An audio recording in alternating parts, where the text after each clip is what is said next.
오늘 하나님께서 우리에게 주시는 말씀은 느헤미야 13장 23절에서 31절까지입니다. 느헤미야 13장 23절에서 31절까지 찾아서 함께 교독하겠습니다. 제가 먼저 23절 봉독합니다. 그때 내가 또 본즉 유다 사람이 아스돗과 암몬과 모압 여인을 맞아 아내로 삼았는데 그들의 자녀가 아스돗 방언을 절반쯤은 하여도 유다 방언은 못하니 그 하는 말이 각 족속의 방언이므로 내가 그들을 책망하고 저주하며 그들 중 몇 사람을 때리고 그들의 머리털을 뽑고 이르되 너희는 너희 딸들을 그들의 아들들에게 주지 말고 너희 아들들이나 너희를 위하여 그들의 딸을 데려오지 아니하겠다고 하나님을 가리켜 맹세하라 하고 또 이르기를 옛적에 이스라엘 왕 솔로몬이 이 일로 범죄하지 아니하였느냐. 그는 많은 나라 중에 비길 왕이 없이 하나님의 사랑을 입은 자라. 하나님이 그를 왕으로 삼아 온 이스라엘을 다스리게 하셨으나 이방 여인이 그를 범죄하게 하였나니 너희가 이방 여인을 아내로 맞아 이 모든 큰 악을 행하여 우리 하나님께 범죄하는 것을 우리가 어찌 용납하겠느냐. 대제사장 엘리야십의 손자 요다의 아들 하나가 호론 사람 산발랏의 사이가 되었으므로 내가 쫓아내어 나를 떠나게 하였느니라. 네 하나님이여, 그들이 제사장의 직분을 더럽히고 제사장의 직분과 레위 사람에 대한 언약을 어겼사오니 그들을 기억하옵소서. 내가 이와 같이 그들에게 이방 사람을 떠나게 하여 그들을 깨끗하게 하고 또 제사장과 이 사람의 반열을 세워 각각 자기 일을 맡게 하고 같이 있습니다. 또 정한 기한에 나무와 처음 익은 것을 드리게 하였사오니 네 하나님이여, 나를 기억하사 복을 주옵소서. 아멘. 지난 토요일에 담임 목사님께서 말씀하셨던 것처럼 이 느헤미야서의 마지막이 기쁨과 환호로 장식되었더라면 얼마나 좋았을까요? 무너진 성벽이 재건되고 또 예루살렘 성전에서 예배를 다시 드리게 되었으니 정말 축제와 같은 분위기로 느헤미야서가 마무리되면 참 좋았을 텐데 그렇지 않습니다. 예루살렘의 성벽은, 그런 외적인 성벽은 재건되었는지 모르겠지만 여전히 그들의 그런 영적 성벽이 계속해서 재건이 필요해 보입니다. 본문 23절입니다. 그때 내가 또 본즉 유다 사람이 아솥과 암몬과 모압 여인을 맞아 아내로 삼았는데, 성도님들 기억하십니까? 우리 느헤미야 10장에서 유다 사람들이 했던 맹세가 있었습니다. 심지어 그 맹세를 지키지 않으면 저주를 달게 받겠다고까지 맹세했었습니다. 10장 29절 30절입니다. 다 그들의 형제 귀족들을 따라 저주로 맹세하기를 우리가 하나님의 종 모세를 통하여 주신 하나님의 율법을 따라 우리 주 여호와의 모든 계명과 규례와 율례를 지켜 행하여 우리의 딸들을 이 땅 백성에게 주지 아니하고 우리의 아들들을 위하여 그들의 딸들을 데려오지 아니하며 이렇게 맹세했었습니다. 그런데 오늘 본문 24절을 보니까 이방인과 혼인하여 낳은 자녀들이 그 이방의 말은, 그 이방 족속의 말은 어느 정도 하는데 유다의 말은 전혀 못하는 것을 보게 됩니다. 상황이 이렇다 보니까 느헤미야가 그들을 책망하고 저주합니다. 심지어 때리고 머리를 뽑기까지 합니다. 그리고 다시는 이방인들과 혼인하지 않겠다는 맹세까지 하도록 합니다. 느헤미야의 말과 행동이 좀 지나쳐 보입니까?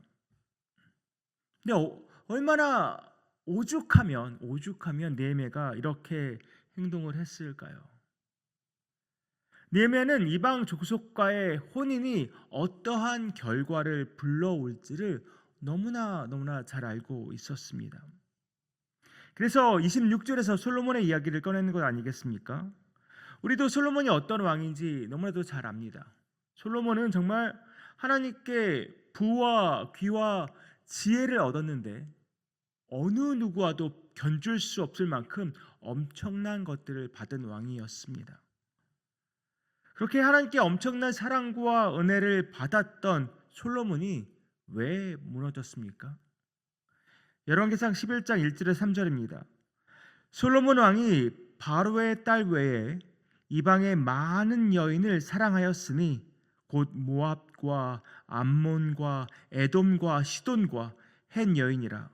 여호와께서 일찍이 이 여러 백성에 대하여 이스라엘 자손에게 말씀하시기를 너희는 그들과 서로 통혼하지 말며 그들도 너희와 서로 통혼하게 하지 말라. 그들이 반드시 너희의 마음을 돌려 그들의 신들을 따르게 하리라 하였으나 솔로몬이 그들을 사랑하였더라. 왕은 후궁이 700명이요 첩이 300명이라. 그의 여인들이 왕의 마음을 돌아서게 하였더라. 이 사실, 이 역사 느헤미야만 알고 있었을까요? 유다 백성 역시 이 솔로몬이 왜 몰락을 했었는지 너무나 잘 알고 있었을 것입니다. 그럼에도 불구하고 이들은 이 솔로몬의 뒤를 따르고 있습니다. 심지어 28절을 보니까 대제사장 엘리야십의 증손자 중 하나도 산발랏의 사위가 되었다고 말합니다. 산발랏 다 기억하지 않으십니까? 예루살렘 성벽을 재건할 때 어떻게든 그것을 막아보겠다고, 방해하겠다고 온갖 술수를 다 썼던 사람이 바로 산발랏입니다. 그런데 그 사람에게 대제사장의 혈통이 그 사람의 사위가 되었다? 말이 안 되는 이야기입니다. 평민에서부터 대제사장에 이르기까지 아직도 온전한 개혁과 갱신이 이루어지지 않고 있는 것입니다. 물론 개혁이 하루아침에 이루어진다면 얼마나 좋겠습니까? 저도 늘 제 자신을 바라보면서 늘 부족하고 연약한 모습, 그 모습에 참 한심스럽기도 하고 절망스럽기도 합니다. 예수님은 나를 구원하시려고 이 낮은 땅에 오셨습니다. 죄로 인해 죽어 마땅한 나를 위해서 십자가에서 죽으심으로 나의 모든 죄값을 치르셨습니다. 창세전에 나를 택하시고 성령으로 나를 거듭나게 하셨습니다. 나의 죄를 회개하고 예수 그리스도를 나의 구주로 고백했습니다. 바울이 갈라디아서에서 이렇게 나를 향해 이렇게 말합니다. 갈라디아서 3장 26절 27절입니다. 너희가 다 믿음으로 말미암아 그리스도 예수 안에서 하나님의 아들이 되었으니 누구든지 그리스도와 합하기 위하여 세례를 받은 자는 그리스도로 옷 입었느니라. 그렇습니다. 예수를 주로 고백하고 살아가는 저와 여러분은 모두 그리스도로 옷 입은 자들입니다. 그리스도로 옷 입은 우리에게 바울은 또한 로마서 13장 14절 이렇게 말씀합니다. 오직 주 예수 그리스도로 옷 입고 정욕을 위하여 육신의 일을 도모하지 말라. 오직 주 예수 그리스도로 옷 입고 정욕을 위하여 육신의 일을 도모하지 말라라고 말합니다. 정체성이 참 중요하지 않나 싶습니다. 예수 믿기 전 나는 어떠한 사람이었는가? 예수 믿고 난 지금 나는 어떠한 사람인가? 또한 예수님이 다시 오시면 나는 어떠한 사람이 될 것인가? 나에 대한 정체성을 놓치지 않고 사는 것, 그것이 너무나 중요한 일인 것 같습니다. 저와 여러분 모두 예수 믿기 전 죄로 인해 죽었고 영벌로 그 죄값을 치러야 했던 죄인이었습니다. 우리가 예수를 믿고 어떻게 되었습니까? 예수께서 나 대신 모든 죄값을 치러 주셨기에 하나님께서 이제 저와 여러분을 죄인이 아니라 의인이라고 불러 주십니다. 이제 예수와 합하여 예수 그리스도로 옷 입은 자가 되었습니다. 그리고 예수님이 다시 오시면 우리 모두는 예수님처럼 예수님과 같이 될 사람들입니다. 이것이 우리의 정체성입니다. 우리는 지금 의인의 신분으로, 하나님의 자녀의 신분으로, 그리스도의 제자의 신분으로 살아가고 있습니다. 물론 지금 우리는 완벽하지 않습니다. 온전하지도 않습니다. 예수님이 다시 오시는 그날 우리는 예수님처럼 완전해질 것입니다. 우리는 그때 예수님처럼 온전해질 것입니다. 그때까지는 우리는 성화의 길을 계속 걸어가야 합니다. 매일매일 조금씩 더 예수님을 닮아가야 합니다. 내가 누구인지, 내가 앞으로 어떻게 될 것인지, 그리고 그때까지 어떻게 살아가야 하는지 우리는 그것을 잊지 않아야 합니다. 유다 백성들은 그들의 정체성이 흔들렸기 때문에 이방 족속과 혼인한 것입니다. 정치적, 경제적 이익을 뒤로하고 주 안에서 정체성을 붙잡았어야 하는데 그것에 실패한 것입니다. 오늘에 살아가는 우리 역시 그 정체성이 흔들리면 많은 것이 흔들릴 수밖에 없습니다. 우리는 정말 지금 혼탁한 세상에서 살아갑니다. 성경적 가치관이 조롱받고 무시받는 이 세대 속에서 우리는 지금 살아가고 있습니다. 세상과 타협할 수밖에 없는 정말 수만 가지 이유 우리 모두가 갖고 있죠.